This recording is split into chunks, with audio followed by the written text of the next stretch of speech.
What's up? It's JR Law talking about the 7:15 a second date update. Rachel and Scott went out again. No, they're not going out. Well, they're not going out. They went out. Oh. Great date. And he dropped a bombshell. Dropped a bombshell of something that he's very close to that was a little out of the norm. I felt for this guy, but if I heard this on our first date, I definitely would have been taken back. Yeah, it's interesting. Leave a comment. Let us know what you think. All right, Scott has reached out to us today on the 7:15 second date update, and we have been able to track down his date, Rachel, someone he has not been able to track down. So we've done the work. She's on hold right now? Yes, she is. All right, let's see. She's here. Rachel, you there? Yeah, I'm here. Hi, guys. Well, first of all, Rachel, my name is JR. I have Lana here, and you talked to Kevin. Hey, we want to see if it was okay. I think Kevin cleared this with you as well. It's okay to talk to you on the air for a second, actually, about a date you went on? Just a couple questions? Sure. Looking forward to it. All right, very nice. All right. Cool. We want to ask you about this guy, Scott, that you went on a date with. I guess you guys went to Taps on the river there and had a good time, he thought, and said that you guys had some great conversations. What's that? Yeah. Can we not talk about that date? Does it have to be him? Well, I don't have a list of all your dates. That's the only one I have. That's the one we're wondering about. Yes. That Scott actually was wondering why you weren't getting back to him. Yeah, I'm not interested. Like, it's a little too much. What do you mean by that? Well, okay, we went out to dinner. Okay. And I was there actually early and had a drink waiting for him. He was late, not extremely late, but late-ish. And I said, what's going on? He apologized for being late, and he said, my mom, I was taking care of my mom, and I was just like, oh, do you live with your mom? Are you taking care of her? She's sick, blah, blah, blah. And he was like, no, my mom passed away a couple years ago, but she lives in my backyard.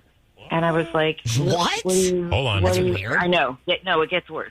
So, and listen, I've heard like, oh, you see a cardinal, you think of someone who's passed away. No, this is so bad. You know what, crazy. He was basically like, my mom was obsessed with the color green. She wore green every day, green plants everywhere. And this squirrel just appeared in my backyard, and it didn't look like a normal squirrel. It didn't act like a normal squirrel. It even looks green. And he's like, and that is my mom reincarnated. I thought, so when he said the backyard, I thought like she had it buried back there or something like that. I got confused. I mean, I didn't know where I was going, but I was like one glass of wine in, and I was like, okay, wait for it. There's more. So obviously he believes in reincarnation, obviously. Yeah, oh, yeah. I mean, and that's great. And he was even comparing me to her, like, oh, we're both vegetarian. She eats nuts and seeds. And I was like, okay, showing me pictures on the phone.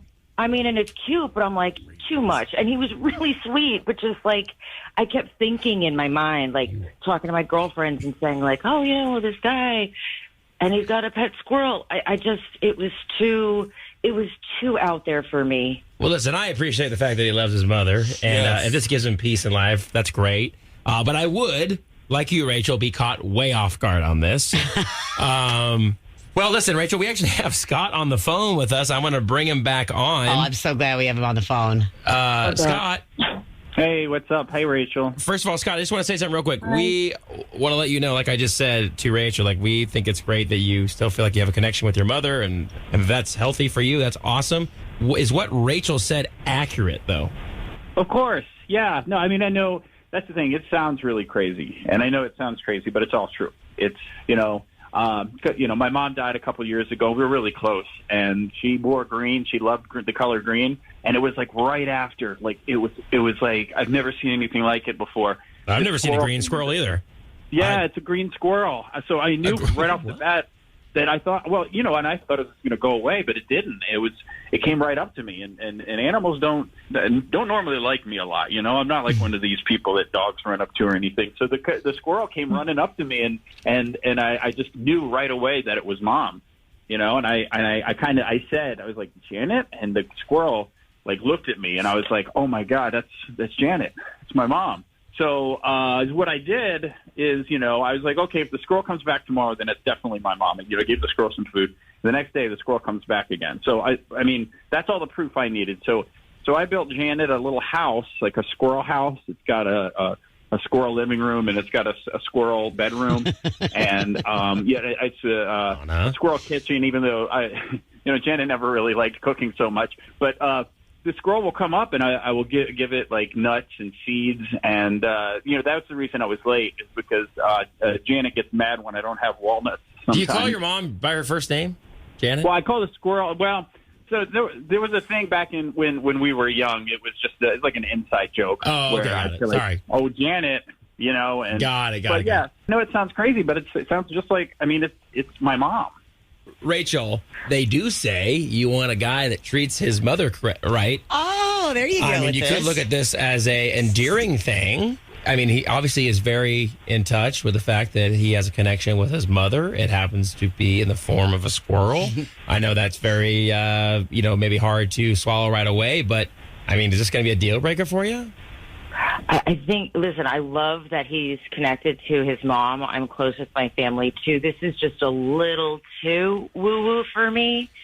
So, yeah, I think it's like a hard pass for me. I mean, if it was like a bird, maybe, or some other kind of animal, is it just because it's a squirrel? I don't think it's the animal. Well, a house and it was just that that's all he talked about. And I get it that it's like, they're connected, but it was just a little too much for a first date. Did you get to see a picture of the squirrel house in the backyard? Oh, I saw many pictures. I mean, I got lots little of pictures. Little hats on her. I mean, it's Really? I can't even believe that it is amazing that the squirrel is so, because I've never seen a squirrel that like really interacts with humans. Yeah. But I'm just because it's my mom. Circus situation. All right. Well, listen, Rachel, I'm sorry this is going to be a deal breaker. Scott, I'm sorry we couldn't make a second date happen. I will say this, and I sincerely mean this. I think it's great if you found an outlet to feel like you have a connection with your mother. I'm sure it's very hard to not have her around because you guys were close. But it's not going to work out with Rachel. I feel the same way. I wish you luck, man. Rachel, thank you for your time. You guys take care. Thank you, guys. Sorry, Scott. All right, bye-bye. Okay. I'm sorry it didn't work out.